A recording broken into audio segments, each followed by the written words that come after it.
Барыңыздарга ассаламу алейкум. Бул диванный эксперттер. Бүгүн диванда эмес, бүгүн стулда отурабыз. Футбол жөнүндө бүгүн талкуулайбыз. Кыргыз премьер-лига, МФЛ жана дүйнөлүк футболдун болгон жаңылыктар, новости дегендей айтып кетмекчи. 25-февралда Неймардын туулган күнү. Жана ошондой эле топ койлук. И Роналду Сантасга өттү еще. Еще Сантасга өттү, да. Сантасга өткөн мен жаш балдар үчүн мен оюнча азыркы биздин поколение Неймар менен өскөн да. Сантасга ошондой возрастта өтүп атканда мага өкүнүчтүү да. Зато кайра прайма келет өзүнүн праймына.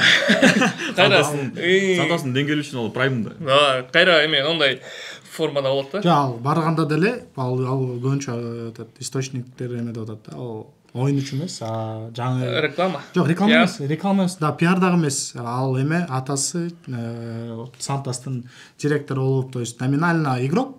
Бирок ошол жактын эмесин финансовый полный будет управлять. А ошондой бекен. Да. Они хотят вот так. Нет, они вот так хотят өзүнө. Ишак. Бирок акча көп алып калды эле. Вот акчанын көбүнүн ордуна ошо жарым эме дейт да. Управленческий берет экен да. Мен үчүн эки форма бар да. Культовый форма. Биринчиси бул Криштиану Роналду, 2008 Роналду, 7 Манчестер кызылы. Экинчиси вот Неймар. Башка андай культовый формалар Чачы сары кезинде муну. Да. Байлап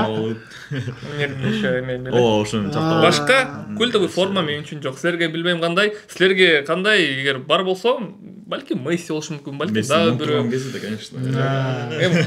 Мисалы вот форма бар, анчалык культовый эмес да? Анчалык культовый эмес болсо, бирок момент өзүчү. Не, момент да, но не форма.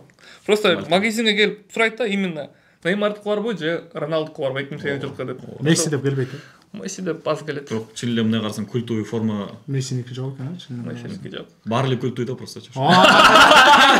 Ладно, билим калды басып. Да, бирок мен просто почему Мессинин культовый формасы жок, потому что чын эле ар бир сезон анык эме да. Действительно. Күчтүү сезондар. Жана эң күчтүү сезону 91 гол киргизген. 91 гол киргизген. Ал формасы культовый эмес да почему-то. Мындай эми. Ооба. Сезон эмес, год. Лучший сезон. Вот. Прайм. Роналду Прайм 2008 культ. Неймар Прайм культовый форма. А бирок бул формачы мисалы. Бул деле бирок көп адам эмес. Мальдини, мен ассоциация Мальдини менен да. Кака. Мальдини экөө. Мен үчүн ошондой. Мен коргоочу оюнчу болгон үчүн. Силердин оюңарча, достор, братчикалар, инелер, байкелер жазгыла, кайсы культовый формалар бар силер үчүн мисалы. Драгба. Я фанат Челси. Но это не совсем культовый. Силер фанат Челсисиң бе? Именно вот этот момент. А мне өткөндө барган жоксуң Алматыга. Холодно. Эгерде Барселона же Бавария келгенде, барат элем. Ахмат байке же мен барат болчумун. Экөөбүз чогуу бармаксыздар işte койду. Семейное положение. Короче, ладно, улантайлы биринчи темабыз бул Кыргыз премьер-лига. Бизде буюрса Кыргыз элибизде футбол өнүгүп жатат. Анткени быйыл Кыргызстанда 10 эмес, 14 клуб болот. Өсө берсин, 20 болсун Европага окшоп, Так, 4 клуб кайсы клубтарга кошулду? Акбарс, Бишкек Сити, Азия Гол и Өзгөн бар эле го. Жок. Өзгөн деген жаңы чыкты го. Өзгөн отдельный новый открылся. У них логотип айыба эме алга окшош, мен алга кенеп кеткен 2 жыл чыккан. Караса алга. 4 клуб. Азыр 4 клубтун даярданып атышат. Кыргыз премьер-лига 4-мартта башталат экен буюрса. Так, оюңар кандай? Эми уже 10 клуб эле буга чейин. Эми 14 клуб. Эми Кыргызстандын футболу эми кызыктуураак болот. Акбарстын составын көрдүңүзбү? Мен жөнөттүм бир ай мурун. Бирок ал неофициальный состав. Официальный эмес. Акбарспы же эле Барспы? Акбарс. Ну, логотипинде Барс деп турат. Барс же. Бирок ак да деп. Бирок составын көргөм, курам тренировкада болчу, бирок официальный эмес, бирок мен ошону көрдүм. Вот карасаң эле бүт топ оюнчуларга. Вообще сон экен. Абдышкан жарым ошокто экен. Эме жүрөбүз ойлогон ошокто жүрөт. Биздин Мурас байке, анан Шево байке да ошокто экен. Аларга биз аларга ийгилик кайсы калабыз? Через Кыргыз фристайл деп. Не, ну, состав страшный по фото. Страшный. Страшный элемес, мындай банда барго? Да. Вот го. Старая гвардия. Ошону чактырчу мындай. Старая сборная Кыргызстана. Опыт дегенде ошондой көрүнөт. Мстители. Фильм неудержимый болчу поставить. Мстители. Аябай сонун көрүндү, ошонусу жактым ага. Сүрөтүн көрсөң чын эле. А еще Kitchen их, да? Нет, Kitchen башка. Бишкек Сити. Бишкек Сити. Бишкек Сити. Вот Бишкек Сити. Kitchen, Землянухин. Может, Барс эле эмеспи? Алдашкан жоксуң? Кичин, по-моему, Балким текшерүү. да, Барста. Барста эле? Акыркы ошол банк Ең чогуу. күчтүү, еще Кичин. И Антон тоже там. Ооба. Жоқ, Ситиде Антон. Землюхин Бишкек Ситиде.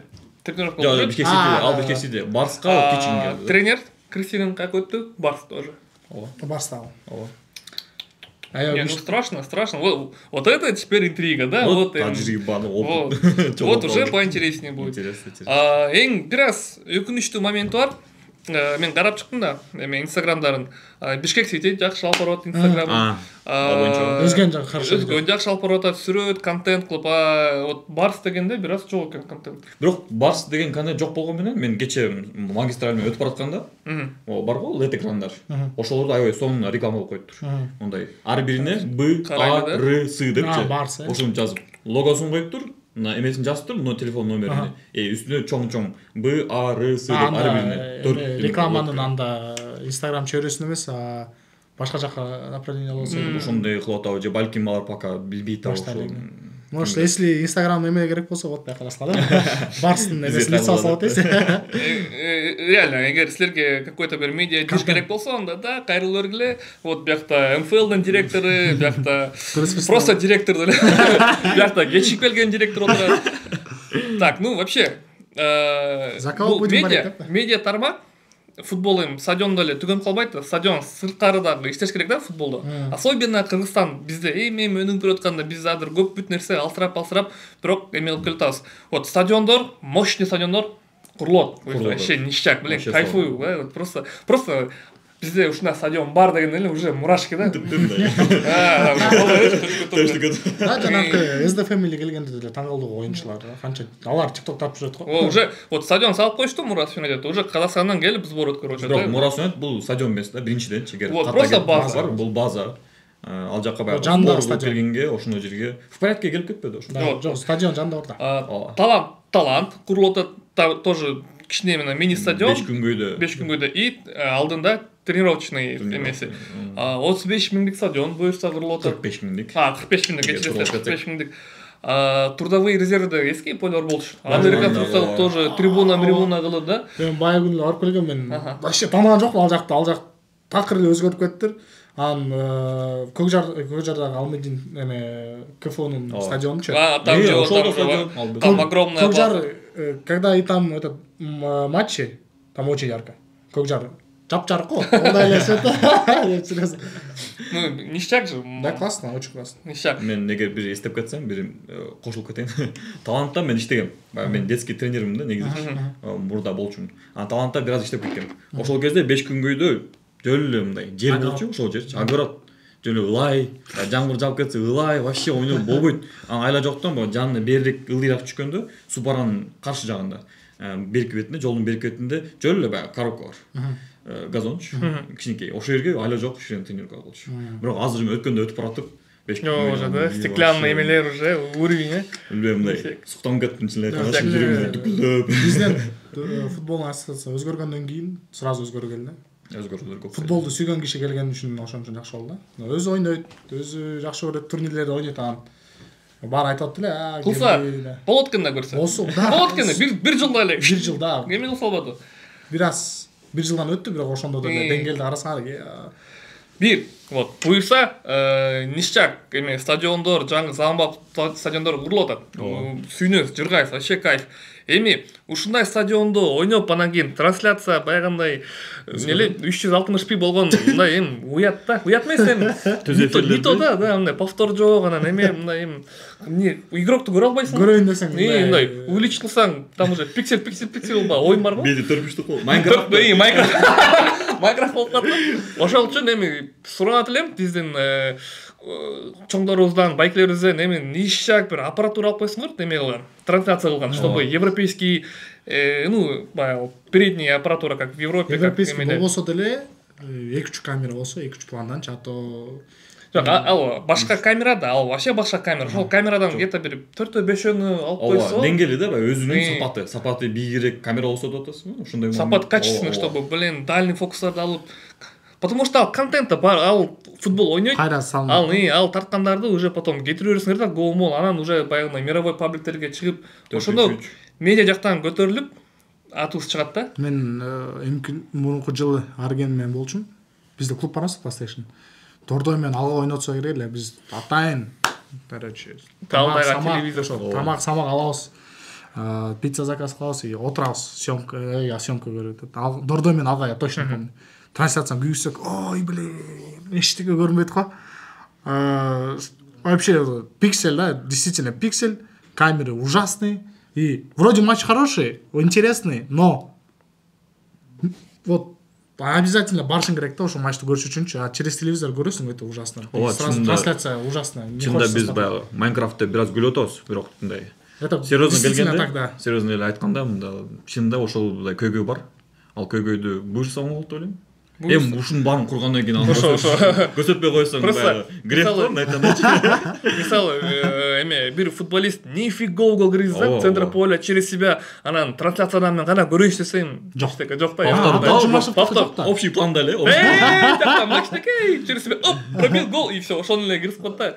А так мындай финттерди эме кылып, короче, уровень, деңгээл, футболдук деңгээл өнүгүп атат, потихоньку вот. Мисалы үчүн Абдыш ата өзүнүн стилин чыгарып, вот АФКда канча чейин чыкты. Доминация кыргызской футболдо. 3 жыл подряд чемпион болду. Это мындай, эми, кстати, вот Абдыш атага компаниясы рахмат, Нитрофреш. Бизде качан илгертен бери колдоп келип атат. И эме боюнча, оюн уровень көтөрүлүп атат с каждым разом. Тем более 14 команда, где есть конкуренция, там и будет рост. Всегда так. 14 команда, кандай конкуренция. И биякта кыргыз футболдо быйыл по-любому уже өсөт. Бирок ал конкуренция чын эле болобу? Болот. 14 команда эми болуш керек. Эми башка кээ ойлор боюнча мисалы 10 команда кезинде деле ар биринин сапаты өтө бийик эмес болчу. Бири-бирине конкуренция, бири-бирине тең келе алчу эмес. Анан азыр эми 14 команда болгондо кайра бири-бирине тең келе албай же кайра эле баягы топ 3 мындай айткандачы, үчөө алда кетип калат да. Как минимум топ 5 болчудай го дейм. Аны эми на бумаге отошундай болот. Да. Ну, хочется конкуренции. Эми сиздердин оюңар дейм да, кандай ставка коесуңар ошо болобу? Мен мисалы үчүн өмүрүмдө атайын КПЛ матчтарын барып көргөн эмесмин. Бул рядом проезжаешь, ол КПЛ матчда сездим. Эгерде бул сезондо Барс менен Бишкек Сити, Абдышка менен же Дордой менен ойносо, мен обязательно барам да. Это уже конкуренция, это уже интерес. Деңгээл өсөбү деп атпайсыңарбы? Албетте өсөт, анткени бизде полялар салынды. Бизде жарым полялардын состояниясы огород болчу да, из-за этого бейбиги. 30-40 метрге тешип, ошол жакта борьба, ошол жакта сүзүшмө и физический футболда. Мисалы үчүн техналарга условно бизде жанагы Бахаржоодо ойногон бизге келип ойнойт го Мухаммед. Да, ошондой футболисттерге эме жок да, мүмкүнчүлүк жок да. Анткени андай футболист бизде ничего сделает ошондой поледа. Дриблинг тайм стоп. Азыр көрдүм Мурасов Юнайтед менен Unwanted Boys менен ойногондо. Он за один тайм 4 этот хайлайт собрал. Налево направо. Ошондой оюнчулар эми бизде көбөйөт да, анткени вот деңгээл өсөт. Бизде вот полялардын эми эмеси уровени көтөрүлгөндөн кийин вот жер менен ойношуп, мен оюмча вот ошондой оюнчулар көбөйөт. Ошондой оюнчулардын эмеси, так скажем, на них требования өсөт. А то бизде он болчу чынында даже вот Абдышкадан башка, Абдышка почему у них свой стиль? Поле у них позволяет так делать. Они уже научились вот так через пас, через низ, потом раз стеночки. А Алга как он будет так тренироваться на своем поле? Огород. Там попробуй так сделать, там одна передача, защитник ошибется, кто-то заберет и гол. Матчка барганбыз, даже МФЛдө эле топ защитникке берет, түзүлгөн түрлүү бир малда. Сол кетип барды эле. Мындай да, предсказуем да. Антон Землендокин булит кылбадыбы эле? Топ чекип кеткен да. Төбөндөгөн топ өтө кетип калды, анан кийин кетти го. Короче, страшно было. Ну ничего, вот, зато ушундай оюнчулар көбөйөт да, чын эле. Бирок азыр жана Мухаммедди айтып атасыңарбы? Азия гол өткөн. Ошону мен куттайм, чын айтканда. Азия Мухаммедди мен тааныйм. Жөө эле любительский лигалар ойноп жүргөн бала болчу. Барып ошо эме менен ойноп. Алгада нет, премьер-лигада ойночу Алгада. Заменалар чыгып жүргөн. Чыгып жүргөнбү? Чыгып жүргөн. Я уже 2-3 сезон. Көптөн бери ойнойт да. Бирок КПЛ уже что-то не было его давно. Вот ошондой игрокко спрос жок да, действительно. Анткени бизде спрос кандай ойнойт? Крустай сыяктуу, Талгат Мурматов ошондой да, 40 метрге, вот Мурас Байке да, или Шеу Байке. Дайым, блядь, на 40 метров. любой топты токтотот, и дальше они пробросят и четко сделают. Да. А именно дриблерлорго условный там Атай Жумашев, да, вот, который умеет, да, на дриблинге протаскивать, Кайрат дегендерге только Абдышкада, да, анткени поле позволяет и уровень тоже. Вот, теперь по Абдышке, теперь по трансферам. Өзүңөр көргөндөй Абдыш ата 90% основной составын кетирип 90% адыр командасын легионерлер түзөт. Ошол жерден сразу кошуп кетейинчи, менин оюмча мага мындай бир аз жаккан жок. Мындай айтканда мен үчүн Абдыш ата дегенде бул биздин баягы родной команда, улуттук кураманын эле оюнчулары, баягы ошолор Абдыш атада ойноп отуп өздөрү менен бир аз бири-бири менен баягы пас берип үйрөнүп, анан ошолор эле улуттук курамада бизди коргойт депчи. Ошентип ойлочумун да. Мен үчүн бул Абдыш ата дегенде стиль, баягы сен айткан стиль, мага ошол стиль болчу да. Мен үчүн да. Ошол стилде команда чогултуруп 3 жыл чемпион болуп, эми таркап кетти да. Вот ошол мен үчүн. Вот эле кызык толтур. Кийинки выпуска буйрса Абдыштадан бирөөнү чакырып ошону күлөш керек экенбиз да. Эмнеге? Бизде бар да, тем более сизде бар да. Во, чакырабыз буйрса азыр көбүнчө сборлордо. Кызыктуу болуп атат. 90% почти эмеле легионерлер. Бразилиядан келген, жактан келген, да, Европадан келген. Абдыштан жаштар эле калды да. Эрбол Абджапаров, Эрбол Атабаев, Браусман, анан кийин Абдыштан академиялары.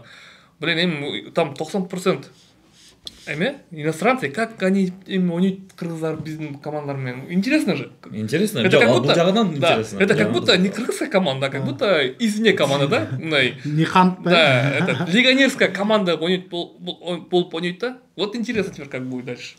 Ал жагынан туура айтып атасың. Кызыктуу, бирок мен айтканымдын себеби ошол мен үчүн Абдыш ата баягы номер 1. Да. Бизде Кыргызстан көп элдечи. Ошол эле состав кийин кыргыз курамага чыгат. Кыргыз курамада уже бири-бири менен баягы болгон байланыш жакшыраак деп ушинтип эсептечүмүн. Ахмат байке айткандай эле да, чынында баары бир командада ойногондо эме да. Связь жакшы да, мен сборный бизде эме да. 1-2 күн матч, 1-2 күн калганда сборго барышат го. Ооба да. Эстетсеңер, составдын жарымы там 3-өө Дордойдо, 3-өө Абдышкада, 3-өө Барста, Бишкек Ситиде, 2 күн калганда чоң успей сделать, да? Ну, практика же показывает именно, допустим, европейские страны, да? Ну, Португалия. Вообще, Аль-Насыр туда-сюда играть и келип. Но это Европа. Ну, и они, бирок алар деле бирок готовятся очень долго. Биздикилер эми байкасаңар 1-2 күн калганда да сбор. Не, ну, мы же точно не знаем, вдруг у них они тоже готовятся.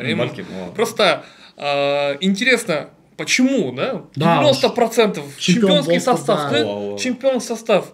Раз убрали и новых игроков. Как они теперь они покажут, вообще непонятно. Интересно. Ошол оюнчуларга спрос болгон жакшы контракт мененчи. Мен оюмчачы. Мисалы үчүн жаңы командалар деле, мисалы үчүн Азия Гол деле да. Жакшы бир эме ишкердин эмеси да командасы. Акча бар. Барс деле кээки эме дейт. Кимдики деп атат эле? Саджапаровдуку деп да уктум. То есть көбүк команда деп ошо спонсировать жардам берет деп да уктум. Бишкекский билбейм. Вот анан кайсы 4-чү команда өзгөн да. Баары жөн жерден пайда болгон жок да. Ичине жакшы акчасы бар командалар бар. То есть КПЛге кириш бул чоң каражаттар, чоң затраты в первую очередь и оюнчуларга төлөмөй пойлалар. Анан ошолор Абдышканы айтып атпайсың, 90% а именно жаңы командаларга кетти. То есть Алгага эмес, Нефчиге эмес, Дордойго эмес, жаңы командаларга да. Ал жакта биринчи, экинчи сезонго мен оюмча ошол именно жаңы командалар жакшы акча төлөп атат да азыр оюнчуларга. Ооба, мен уккам. Эгер мындай инсайтты бир аз толук айтпай эле коеюн, ачпай эле коеюн. Просто уккан нерселерим бар. Кээ бир мындай тааныштар аркылуучу. Көп оюнчулардын мисалы Алгада ойногон, эмелерде ойногон, алар жаңы клубка кетпеди. Мисалы Азия Голго айтайын, Азия Голго кетти же башкага кетти. Ошолордун зарплаталары, төлөм акылары 3 эсе. Да, ошон үчүн да. Ништяк. Кыргыздар үчүн эле бул ещё. А биз ещё Абдышкан билет, что эме поток зарплата они вообще не превышают. Любой бы там игрок не был, да? Легионерлер үчүн көрөт. Да, легионерлер, да, бирок ошо 90% биздин кыргыздар болуп атпайбы? Зарплата мисалы үчүн 100 000 мага берсе, Абдышкада 200 000 десе мен деле кетмекмин да, условно. Жаңы команда. Ну, ништяк. Убактан неле момент не деп эле условие хочу поблагодарить убактан пайдаланып ушул жаңы ачкан командалардын жетекчилигине ошол инвесторлорго баарына рахмат айткым келип атат, потому что силер негизи эле бүт кыргыздардын командаларын колдогон бизнесмендер, чоңдор, байкелер, силерге рахмат. Силер вот Кыргызстан, бүтүндөй Кыргызстандын футболун өнүгүп атасыңар, өнүктүрүп атасыңар и бизге окшогон футбол сүйүүчүлөргө эмоция тартып атасыңар да. Биз вот футбол жөнүндө сүйлөшүп, кечке проблема, тиги бул эмес, футбол жөнүндө сүйлөшүп, сүйлөп. Европейский футболду унутуп калдык азыр. Андай тигиндей болуп, короче, майрам болуп атат да. Вообще кайф. Жаңы командалардын ачылган себеби еще женский команды ачылат, менин оюмча. Ошондо коштур э? Ошол аябай жакпы. Это было вроде требование. Ар бир командада требование болуп атат. Азыр неге мага жакшы мүмкүнчүлүк, бул менин эң кичүү кардаш футбол ойнойт, Виват ойнойт. Виваттын азыр калп айтпасам тренериме кошо Дордой алып келишти. Азыр Дордойдо женский команда бар, бирок алар Виваттын оюнчуларынан түзүлгөн да. Азыр Аруке вот на сестренку уже ходит, тренируется.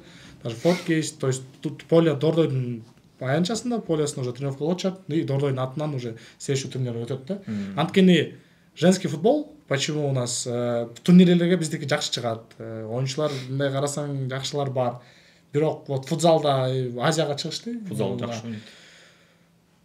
100% бул эме да. Эмедейлер да.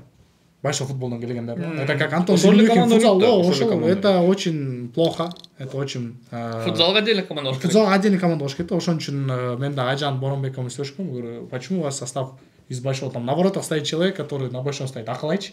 А я у него спрашиваю, у нас состав нет других, да, нет других. Внутренний чемпионат болсо женской команды, ну это очень классно. Ал эми бир аз эмеге да жараша да, менталитет өзгө. Кыргызстан биздин элибиз эми кыздардын көбү футболго бере бербейт да. Ал эгер кыздын өзүнөн болсо, ойнойм деп. Анда ата-энеси айтыш керек да, макул, давай деп. И макул давайга жараша бизде условия болуш керек. Вот условия болду. Футболду кызыктырыш керек. Анан кыздын өзүндө пайда болсо, спортко, футболго деп. Добро пожаловать. Эми быйылдан баштап болот болчу. Буюрса да. Баарын ачылып аткандан кийин ушундай требование коюлган болсо, бизде ойногон кыздар көп эмес да. Да. Значит, ар бирине уже тартып баштайт, аны ар биринен келип баштайт. Кызычылык болсо. Акырын-акырындан. Буюрса и эң жакшы эме бул это дубль составда да. То, что у них тоже требования. Состав дубль, вот биздин, помнишь, Кыргыз фристайлда 2-3 жаш балабыз бар, жакшы ойногон.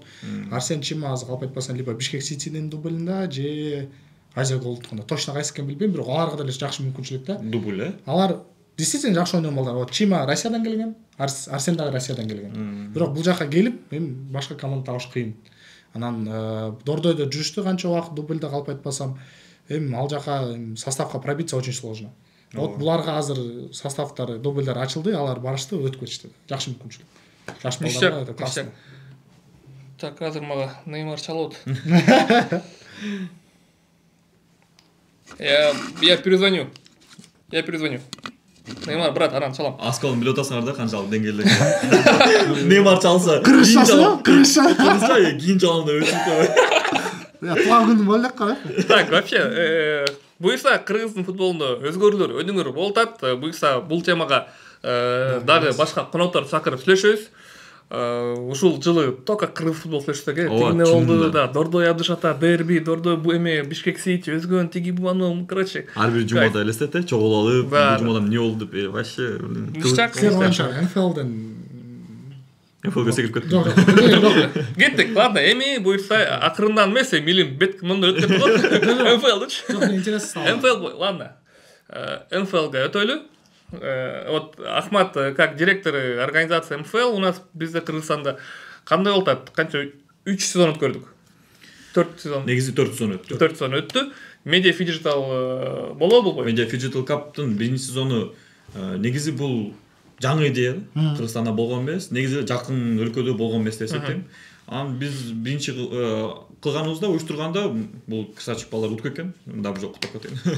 Анан мен билем силерге жагат бул. Мен билем бул башкаларга да жагат. Бул сөзсүз бул улантабыз. Сөзсүз улантабыз жана жакын арада буйрса могу Орзого чейин план коюлуп атат. Орзого чейин. Жакын арада болот. Бирок түрүндө чын эле мен НФЛ сыяктуу ойлоп турдум, тиги 2-3 жум болуп кетип, батылып өтөт да. Ал батылып өтөт. Ошо аны унутпайтым да. Кыска бирок аябай сонун да. Там много контента можно забрать. Мен баягы сыртынан карайм да, сыртынан деген наоборот ичинен. А силер сыртынан карап, баягы катышкан адамдарсыңар, билем өзүңөрдүн оюңарды айтып кетсеңер сүймөкмүн да. Вообще по кайфу, кайф.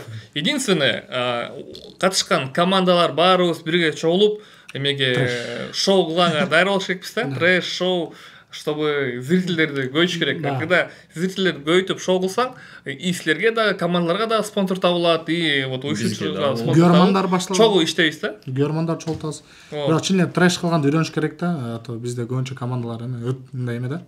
Өтөр албайбы же сторис саласың уттуң да, там чо там десең келет личкага жазат да. Чок там кандайча неге деп читип Балким баягы сен айткандай заранее бир Давайте сүйлөшүп алабыз.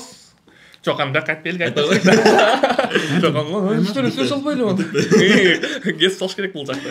Болот, буюрса бар болот. Футзалдын жакшы эмеси, фиджиталда футзалда эмес го.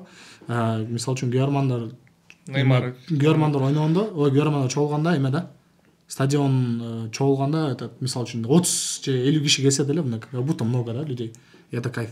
Бир аз кызытырып кеткенге айта кетсем, бизде жаңы бир фишкалар кошулат. Кызымсында кошулат. Баягы мурдакындай болбойт. Эми каркас баягы сөңгөгө ошол боюнча калат, бирок дагы бир мындай бутактарды кошуп кетебиз. Анан биздин план боюнча Media Digital Cup бул биздин эксклюзивный проект болуп, продукт проект болуп, анан дайым болсун деп атабыз. Жылына 2 жолу. Биздин план боюнча жылына 2 жолу. Анан көп кылганда эле болбой кетет. Жылына 2 жолу кыска турнир, бирок өтө баягы адамга жаккан, чакан жана мындай шоуго бай да, шоуго бай ушундай турнир болот. А что если вот мисалы футзалда 6 эле киши ойнойт да. Заявкада примерно 15 киши.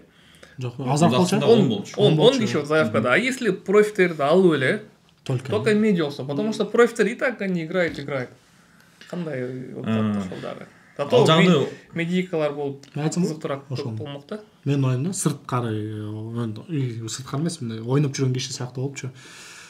Анда уровень футболго чыгып кетет да. Эгерде бир профессионал болбосочу. Эменде зрительге эме да. Кызык болуп калат. 4 медиа условных.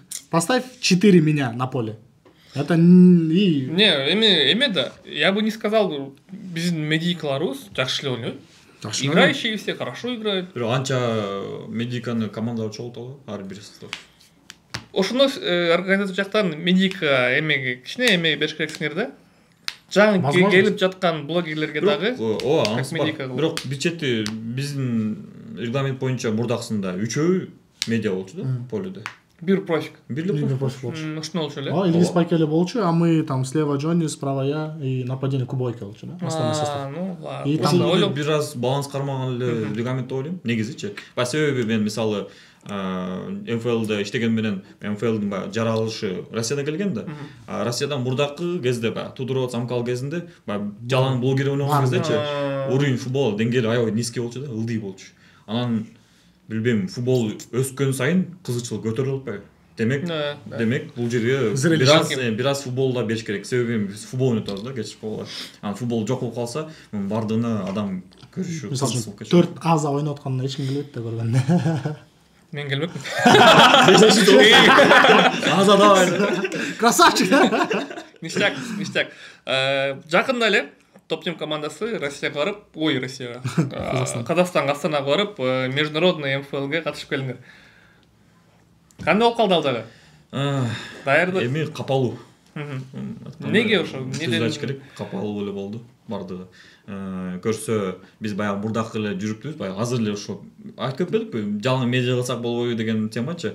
Ошол ошентип жүрөрбүз биз. Чын айткандачы. Ал жактагылар уже качан эле проф уровеньге кетип калды.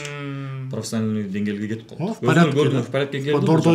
Дордойду утту. Джомен ойноп Ниче болду? Жок, 2-2 что ли? Джон утту. Анан 2 талант менен 2. То есть 3 оюн болду аларда. КПЛден командаларга утулган жок. Ал жакта дагы Казакстанга барганда эле 1 оюн утулган жок алар. Эгер көргөн болсоңор, кече эле бүттү. 3-орунда эле ойногондо, то есть полуфиналда өтө албай калышты финалга, бирок ал основное времяда Амкал менен 1-1 ойношту. Пенальти утулган жок. Алар мындай основное времяда. Что наравне с Амкалом, да? Алардын деңгээли өтө биик экен. Чындыгын айтканда, биз болсо баягы эле медиа деп, медиа адамдар алып жүрөтүбүз. Көрсө, ал жерде башка деңгээл экен. Биз баягы бизде регламент боюнча 5 медиа, 5 проф да. Анан бизде баягы конкуренция жок өтө. Кыргызстандын ичинде, биздин МФЛде. Алардын деңгээлинде ойной турган бизде команда чогултсак, анда биз КПЛ менен ойноп, же Нацлига менен ойноп, ушу 1 жыл ошондой даярдык кылбасак, алардын деңгээлинде чын айтканда чоң экен. Ошондо эле биздин балдар аракет кылышты. Биздин составдан башка составдарда, командаларда бирдемеде чыккан жок. Мисалы Теритима бар да в порядкеде. Бир күнкө чыккан жок. Хоть поледа бар беле? Келди эле стадион. Келген. Баягы эмеде групповой этапта чыккан көргөн жокмун. Жок, анда дагы топ тим элесет. Биз 2-3 команда ДНД деле алып кетти да бизден, то есть деңгээли аз топ тим деле барса еще этот да. Ооба, биз чогулткан бул еще чогултуп барганда да ошол деңгээл болуп атат да, элесет дагы. Анан дагы бир момент, бул жерде көп адам билбей же айтып келет атабыз, бирок билбей калып атышат. Баягы даярдыкты мисалы көрбөйт да көп адам ичинен кандай болуп атат. А бизде могу 4 команда жаңы КПЛде пайда болду, жаралды. Аны ошол жака бүт баягы КПЛге, мурда КПЛге жетпей жүргөн бир аз ылдыйраак ошол эле силер ойногон Мурас байке менен экинчи Шео байкелер ошондой деңгээлдеги оюнчулардын бардыгы КПЛге кетишти, жаңы оюнчуларга, жаңы командаларга. Анан биз үчүн, Кыргызстан үчүн эң ыңгайсыз убак экен. Январчы.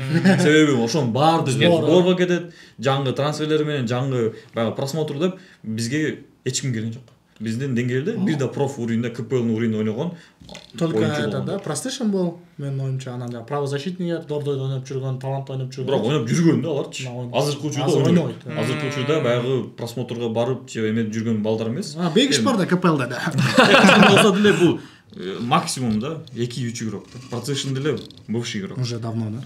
Ойногону көп болду, КПЛ ойногонда. Ошол эле Бадалов сен айткан, баягы правозащитник Дордойдо Бадалов. Ал жакшы ойнотту, бирок ал деле 2-3 атыш менен кантылган, 2-3 атыш менен. Ал жакта болсо 25 адам башкалардачы. Такого же уровня. Или даже выше. Ошондой менен келип атат. Эми ошол эле. Ну, анда всё, эмки сезон 9 проф, бля, один медиа манда. Вот как организатор барып көрүп келдиң да, кайсы жактары жакты, кайсылары жаккан жок, өзүңөргө көптөн бери жазып алдыңарбы? Мен чынында бул жактан бараткандачы, ойлогом да, биздин НФЛ эми 4 сезондон бери болуп атат, ылдый го депчи, башкага караганда, ошол жака международный, эл аралык чоң турнирге барып, алардын деңгээлин көрүп келейин деп баргам. Чынында разочарование болду. Канчалык эмес?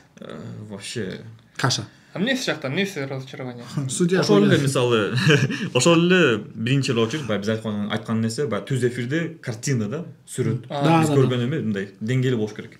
Бул жерде эл аралык болот, Астана арена болот да. Өйдө вышкадан туруп тартып атышат. Ошону эле менин оюмча 2 эле камера болду. Башка көргөн жокмун, көрдүңөр да ойнорду. Жок, трансляцияда болду жакшы эле, 2-3 камералар жакшы эле. Много моментов, где повтор көргөн. Да, бир эле камерамен да. Стык. Вот вчера финалда был стык. И, блядь, 10 минут этот повтор не могут найти, да, там, блядь, судья такой, бля, покажите, это ты его джох, да, потому что там вот одна камера была, которая вот момент уходит, и там киши кылады, аман тебеле види, бирдеме кипиш болуп кетти. А судья вообще другому красному дал, Брок Бойс там же кричал бы, просто так красному дал игроку депчи. А хотя Астана арена, мы вчера смотрели прямой эфир, стоим ждем, да, не болуп кетти депчи. Мен айтканым ошол, баягы чогулушканы да, мындай айтылганы сыртынан караганда өтө деңгээли бийик, бирок ичинен караганда ошол моменттер аябай ылдый эле экен да. 3 эле камера болду мен көргөнүмчө. 2 камера өйдө турду, вышкадан баягы общий эмеден. Анан дагы бирөө Ронин басып жүргөн. Андан башка көргөн жокмун. Же воротун аркасынан көрдүңөрбү кадрды? Же наркы бетинен көрдүңөрбү? Баягы трибуна жакка эмес, баягы картина, а наоборотчу, наркы жагынан, наркы бетинен көрдүңөрбү? Көргөн жоксуңар, жок болчу. Мен эле ичинен туруп карап издеп көрдүм. Камера. Камера. Ошо 2 эле, 3 эле камера экен. Анан ошон үчүн баягы спорный моменттерде. Камера барбы? Спорный моменттерде, спорный ситуация болгон кезде бул жагынан көрө албайт экенсиң, ошондой болот. Ошондой болот, айла жок. Еще варды көрдүңөр турган жерин. Этот там комментарий были. Поставить нормальный вар монитор, поставить шкафчик из дома, блядь, что ли такое. Что ли, это стульчик, да, монитор, блядь. И то, комнатный монитор. Комнатный монитор, да. Телевизордон эмес да, мындай. Бирок ама жамандай эле коеюн, болгон эле атам. Бирок биздин НФЛге салыштырып келсеңер, силер ошону сурап атасың азырчы. Биздин НФЛде, акыркы НФЛде 4 камера колдондук. Да. Бирок бизде еще мүмкүнчүлүк баягы Чектелген. чектелген да, себеби баягы Куполдун мурасмендин ичинде. куполдун ичинде өйдө кала албайсың, бийик кое албайсың. Бир аз тийип кетсе, жыртылып кетсе, ал нерсе кулап кетет. Ушундай да. Аны колдоно албайсың. Ошол эле дрон менен тартса болот эле аларчы. Алар үчүн мүмкүнчүлүк бар эле. А биз үчүн дрон менен тарта албайсың. Себеби ал опасно да, барып тийип кетсе, кесип кетсе, бир нерсе болуп кетсе, коопсуздук үчүн болбойт болчу. Анан биз ошондо деле 3 камераны койдук. 4-сү Рони менен басып жүрдү. Биз баягы мобилограф жок деген ошону кошуп, баарда болбой кетсе, тартылбай калса, биздин эле мобилографтардын тартылган телефонго тарткан эмесин эле көрөлү деп ошону кошоттук. Эми аркек кылып аттык да. Анан ойлосом андай эле айырма деле жок экен. Просто аларда стадион экен да. И командалар и стадион. Алардын мындай эки эле сөзүм менен айтып кеткен да, алардын каражаты мисалы 100% да. Ошонун 20%-ын колдонгондой экен да. А бизде мисалы 80% бар болсо, ошонун 100%-ын колдонгондой болот да. То есть бизде 100% бар, андан да көбүрөөк колдонгондой болот. Ошондой сезим болду. Мен мага НФЛ ойногон жагат. Во время НФЛ в целом, вот 2-3 жыл өтөт го, это для меня, как человека, который всю жизнь футболом тренировался, и это кайф да. Бирок НФЛда ошончо медиа киши ойнойт да, мисалы үчүн топ тимде деле бей киши ойнойт да. Бизде деле мына Кубайке да, Кыргызстан 80-70% билет ал актёрдучу. Ошо эме жок да.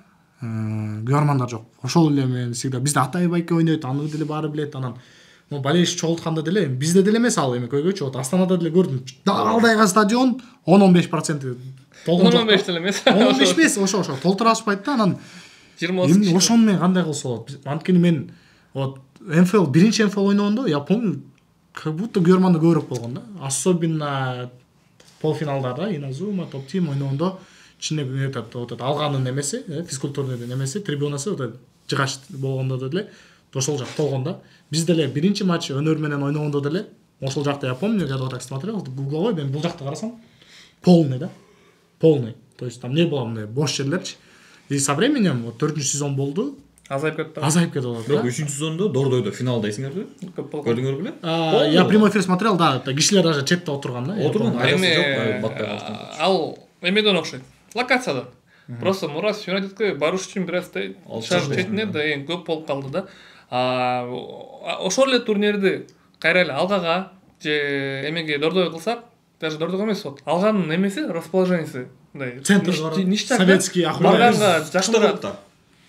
Кыш болчу да. Еще кыш болчу. Ошон үчүн Мурас Юнайтед биз идеалдуу деп ойлойм. Ошол убакка. Да. Ичинде да соң жакшы.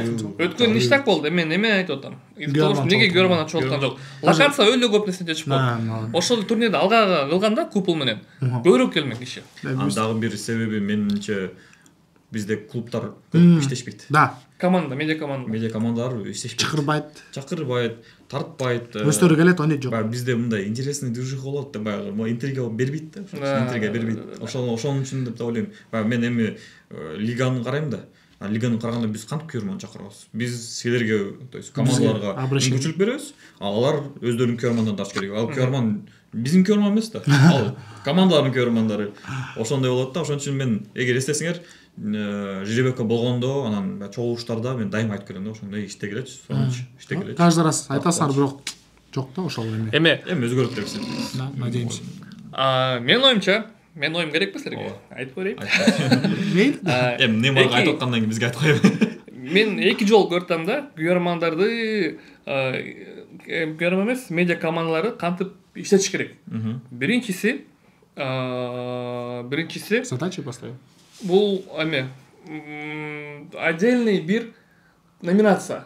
Биринчи, экинчи, үчүнчү команда, анан кийин бир команданы 4-чү месте кылып, ага дагы байге берип, мотивация кылып, за самый лучший активный медиа. Актив в медиа пространстве деп берип койсоңор, дагы бир, байге кылып, 100 эмес, 50 миң койсоңор, ошого катышат да көбү, потому что кичине болсо да мотивация. Мен оюмча ушул жерде туура эле айттың, мага жакты ушул. Кипай чогултсакчы.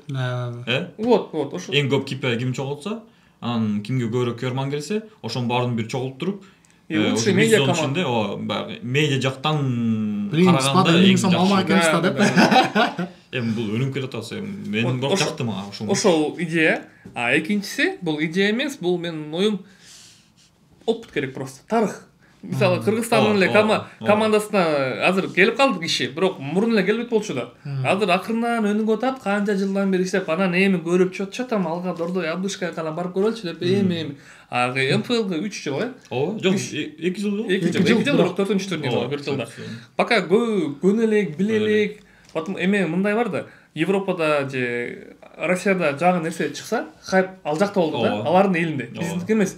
А biz аны сразу алып алдык, а bizikler пока мындай түшүнбөй, пока түшүнүп эме кылганга чейин убакыт керек. Анысы бар, бирок салыштырсаң, аны Wanted Boys. Эми Неге аларда ушунчалык көрөрмандар көп? Алар көрөрмандар көп. Неге алар ушунчалык баягы поддержка бергенди колдогон жакшы көрөт? Көрөрмандар аябай лояльный. Ооба. Мына байкасаңар, айсы даже биздикилер эме го. İşte жесткирээк го, бирдем болсо, ой, чышкак там, кылбай эле койсоң болмок, там. Лучше дома сидел го. А узбектердин эмесин көрсөңөр, утулса деле, утса деле лояльность аябай күчтүү. Бул биринчиден, экинчиден бул эме сколько у них население? 50? 70 миллион. 70 миллион, 70 миллион против 6 миллион, ну это 8 миллион, это чоң эле эме да, айырма. Эл көп биринчиден, экинчиден футбол аябай жакшы көрөт. Футбольная страна, футболду өлө жакшы көрөт. Вот. Аябай өнүгүп атат да, ЦСКА, вот эмеде. Ман-Сити, Рома. Ким эле? Ман-Сити өткөн. Хусанов, вот өнүгүп атат, футбольная страна. И үчүнчүдөн ал жакта эми бир эле медиа команда, Wanted Boys, башка да жок. Конечно, айла жок. Бизде бирөө болсо ушунчалык балким. Менин оюмча жок. Жок, эми балким да. Балким бирок деңгээли күчтүүрөөк болмок чынеле, бирок көрөрмандар билем биздикилер эми айтып атпайм ушу биздин эме көрөрмандар ушундай да, кичине жесткирээк. Бир аз катуураак. Мисалы үчүн алар жагы үчүн көрөктөсүз. Пустые ворота не попади, в комментариях аза там любой игрок чичирет да. Ну, эми ошол себептерден эми ладно, Өзбекстан башка страна, Россия башка, биз өзүбүзгө жараша иштеш керекпиз да. Ошон үчүн вот эми кылып көрүш керек, сунуш, идея, толчок берип кылып. А экинчиси бул просто эми надо выработать ушундай эмени. Иммунитет или характер или вот это вот правила командалар өздөрү түшүнмөйүнчө келбейт да. Түшүнүш керек, кылыш керек. Командалар лояльность алыш керек. Вот. Илим айтып кеткендей. Анан ошол команда лояльный болгондон кийин алардын көрөрмандары лояльный болсо, ошондо бир аз чогулмакпыз да, чын айтканда баягы ошо чогулуп эле сүйлөшүп туруп эле кылсак. Чын эле. Кайра кесип кетели. Тырышак кылган үйрөнүш керек. Мен Ахмат байке биздин буга чейинки выпускта көргөн эмес болуш керек. Көргөм. Акжол Махмудов, ким эле? Эрназар да? Эрназар менен там, помните момент? Турчконда я же вытолкнул. Ошон эмеге салгам сториске. Без ничего, никакой надписи. Я знал, если будет какая-то надпись там, я вытолкнул или там, он поехал домой. Билгем да, бирдем олорун. Ошон жөн эле закинул, без ничего. Ошондо дагы 2-3 борщик жазды мага. Ой, там попробуй с ним выйти на этот. А я где писал, что я выйду на поле, вот я оказался сильнее деп жазган жок. В одном моменте. Бромвичтен 80% игрок гордо сторисинде. Тоже написали парочку. Ой, блядь, там повезло, я говорю, блядь. Я не писал, что я там не повезло. Все. И сразу же ответ от этого Бромвича. Нарезка, как он тоже раскидывает. Я говорю, окей. То есть я не стал отвечать. Да? Пытались конфликт. Но вот эти 2-3 борчика у меня в запросах до сих пор стоят. Караган ачканда эмесмин. Киргем карасам чынде вот Акжол Махмудов менен сүрөттөрү бар экен да. Тоже күчтүү борчтор экен, но алар экотен жазды, ой, попробуй там выйти с ним. Ты на самом деле не претендуешь, да? Да, он пришел на моем поле, он пришел на мой спорт, и я там показал, а мен айткан эмесин, теперь очередь на этом, как партер. Болгондо баягы конкретный ситуацияда жеңдиң да, вообще. 10 жолу андай болсо 10 жолу жеңет деген эле сен. А там Брович этот сделал нарезку, как качал Илима. Туда-сюда, он же шустренький. Ооба. Жактуу да сага турат. О, сам я комментарий написал ему. Ооба, мен көрбөдүм. О, я больше с ним не буду больше играть в футбол. Жазгам, и там Ахтанбайке даже в личку написал, о, красавчик, хорошо ответил. Вот такие надо просто привыкать. Да, үйрөнүш керек. Ошо болуп кетсе болмок экен да? Баягы сен жазганын көрсөтүп туруп, Илим эмне ошентип баягы кайра алдап өтө албай, эми түрчкүнгө өттүңбү дегендей койсо болмок да. Бунун баардыгы айланып келип эме болот да. Эми бирөөнүкү намусуна тийип калышы мүмкүн, бирөөнүн башкача да ар бир восприятие, бирок мунун баардыгы алып келип бул баардыгы маркетинг. Ооба. Ушун эле мисалы Эрназарды мен Илимдин историясын башка командалар колдонуп кетсе болмок да. Типа Илим вот Эрназарды эме алдап кетти бул жерин. А сен да өчүрдү, алдап кетти. А өздерінің типа Ооба. бир стыкын, допустим, бир командада иноземный бир бала сени алдап кетсе, типа а мен ушинтип көрчү кана деп, типа и улантып өздөрүнүн внимание бардыгын өзүнө тартып кетсе болмок да. Это вот тут битва за внимание. Да. Ошону түшүнүп иштесек, буюрса потихоньку, ал эми убагы менен болот да, убак эме болот. Баягында эме айтып кетпеди беле, Самуэль айткан, что почему мы в этой теме хорошо шарим, потому что ушул в основную деятельность биздики ушул да, негизи. Кыргыз фристайл. Поэтому основной эме көп нерсени балким билсек керек. А башка медиа командалар алар бул жакта жүрбөйт, алар өздөрүнүн жумушу, актёрство, тамада, ырчы, а медиа лига деген эле чогулуп, ойноп, анан кайра тарап кетишет. Бүттү. Поэтому они чуть-чуть эме, ну да, понятие чуть башкача. Но эми вот потихоньку уже 4 сезон ойнодук. У них уже появляются какие-то понятия, мындай болот, тимдей болот деп. И надеюсь, дальше будет уже легче, лучше и веселее дегендей. Да, а то каждый матчтан кийин этот запрос окуп берип уже дажадым мен экече. Өткөндө баштаганда биз Баха Джон менен ушинтип экенбиз. Мен бир аз атаң шылындап койгон. Анан Баха чалган мага. Жок, бирок ал эме деген жок. Не атасың, Бах чалган, сказал, Аза, давай, типа, до конца барабыз деп. До конца барабыз. Да, и все, и мен Баха шылындап атам, Баха силер ойногон биле алачы, а потом Баха. Ал түшүнүптүр да? Да, потом Баха жактан, давайте, поля келечи силер, за поля кыймыл бербегилечи. Сторис менен эме кылып атасыз. Эме деген силер, эме только финт кылган эле билесиңер деп. Да. Короче, изучип атабыз да, бирок эми бар да өзүнүн эмеси, границасы чейин. Ака жетпейбиз да, мындай эле жетип кылып сүйлөп, зато ошол матчка көп эле киши келген. Жакшы. Ништяк, да? Вот первый такой случай. Биз утканбыз, де. Кош Джонни штрафной атат. 3-3. Уткандан кийин көрсөтүлбү? Уткандан кийин тартып баштадым. Уткандан кийин что-то вы сразу забыли. Сыртында эмес, ичинде деле кыла алабыз. Ошого отдельный киши керек экен да, чтобы только отвечал за контент. Потому что, мисалы, мен тартып жүрөм, а уткандан кийин бүттү даже контент-монтент калат да. Сен ал вообще это эсте жок алчы уже бар болуп калса. Ошого отдельный контент мейкер бир алып. Киши келген да ошондо. Жакшы. Потихоньку. Короче, негизи ошо, медиа футбол Кыргызстан өнүгүп атат, өнүксүн. Силерге чоң рахмат. Медиа диджитал эме болсун. Биз МФЛге катышпайбыз, бүттү, чыктык дегенден кийин жазып башташты. Жана ойногула, биз силерге колдоп беребиз. Ошон сен берем, эмне, биз көтөлү, биз көтө атабыз. Бизди. Ооба, албетте. Неге? Эме мындай, өзүм айтып кетейин, симпатичный команда. Эмнеге жок? Кыргыз фристайл привлекаем, что ли? Сен айткандай эле өзүңөрдүн баягы деятельность, основной деятельность ошол. Эми силерге керек, бизге да керек. Баягы взаимовыгода бар го деп эсептейм да. Башын айтып кеттим эле го, эми МФЛ эме кыйынчылыктар да, блин, чуркамай. Чашка, акчанан, спонсорствонан тиги бу чуркайсың, аягында өзүң ойной эле мындай чарчап каласың. Зачем сага анан не кылып атат деп. Суранычы чыгып калачы компанияда жазып го ошолор менен сүйлөшүп. Азыр эми ойлоп калдык да, буюрса, если ушул айткан сөздөр сөз эмес до конца барса. Ооба. Эгер биз даярбыз, без проблем. Эгер до конца барса, биз айтабыз, вот ушунча болот, бизге кылып берсеңер, биз реклама кылып беребиз. Сол алышсак, сразу айтам да. Бирок медиа фиджитал кап сөзсүз. Тоже вопрос. Айтабыз сразу, Ахмат, короче, всё, мы кирдик деп. А эгер ага чейин сөйлөшөбүз, эгер алар сөз бойдон калып калса, анда уже биз заниматься своим делом. Медиа фиджитал капты кармап жүргүлө хотя бы. Ал жак карманды деле эме да, кыйын да ал жак. Илим ойной салуу. Эгер илим жок десеңер, анда биз ойлонуп коелу. Эгер илим ооба десе, то ладно деп. Эмеси жанагы элдер чогултканда үйрөнгүш керек болот да чынында. Барыбызга. Да. Ооба, кантсе деле ошол мен кайда ошого кайрылсак, эми Кыргыз фристайл силерде потенциал бар ошону чогултканчы. Эми силер иштеп десеңер, мен баягы ойлойм, бүт эле баягы колдой турган адамдар силерге келет. Неймар чалып баш тартып атат. Бизге этот Баха эке тийишкем эмеден кийин, МФЛ топ тимде утулгандан кийин. Бизге өңгөртү сейшүүгө келгиле, то есть уже во время турнира же айтып атканбыз, ойнобойсуз депчи. Силер полуфиналга жеттиңер, Баха эке келгиле. Мы же вот контент устроили, уже вот шоу делаем, вот. Бизге скидка алып берсең, кылам, келем десең Баха эке. А почему за третье место болгон жок матч? Бизде жок болчу. Он никогда не был МФЛда за четвертое место. МФЛда третье место жок болчу. Кылыш керек. Ойнобоксуз да. Ойнобоксуз. Биз кимге ойнобоксуз ошо? Намыс менен? Намыс менен. Жок, намыс финалга чыкты. Намыс финалга чыккан. Намыс Бромвич менен. Бромвич утканбыз, 3-үчүнчү место алмак эмес да. Ладно. Игрок матча, бля, Бромвич менен. жігіттер Откаш. қысқасы ошо медиа футбол өнүгүп атат, негизи эле Кыргызстанда футбол өнүгүп атат, футбол өнүгө берсин, Это кайф. элибиз жерибиз өркүндөй берсин, өсө берсин.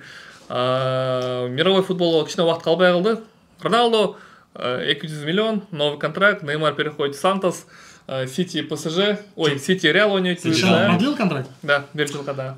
А как вы думаете, Сити Реал Мадрид ким утат? Буюрса бул видео ага чейин чыкса, комментарий жазгыла. Ким точно счет тапса, белек беребиз. Не белек. Давай бирөө. Конкурс таппайлыбы, белек албайлыбы? Сити Реал.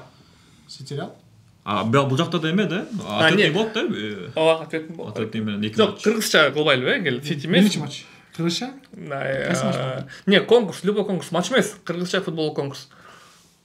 Ойлонучу. Давай мындай. Футболго байланышы жокпу? Футболго байланыштуу. Жок, мировой Ситиге байланышы жок. Да. Кыргызстан футболуна. Ким чемпион болот деп койчу. Жок, мындай да. Целый сезон Кыргызстанда Баткенден команда бар. Бишкектен, Чүйдөн бар, Карабалта. Таластан жок ден. Таластан жок. Давайте. Таласка кандай команда ат койсок болот? Же тура болбой калабы. Не очень на конкурс. Өккөсүздөрдү коюду. Так, какой можно конкурс сделать, чтобы какую-то форму разыграть? Или блок от Нитро разыграть? Блок Нитро? Да. Биринчи тарсын деп кылган эми баланы. Нет, надо комментарий жазыш керек. Комментарий. Канча жолу биз МФЛ деп айттык. Ким жазат? Аны эсептейсиң да сен.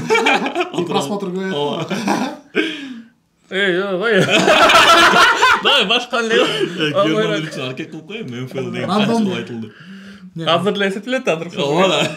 Кеттик анда. Ушул выпусктун ичинде канча жолу МФЛ деген сөз айтылды. Ушул дагы кошо. Андыктан жазгыла, подписка кылгыла. Баарыңыздарга чоң рахмат. Ахмат, Илим, Азамат. Уриш болуп калды го.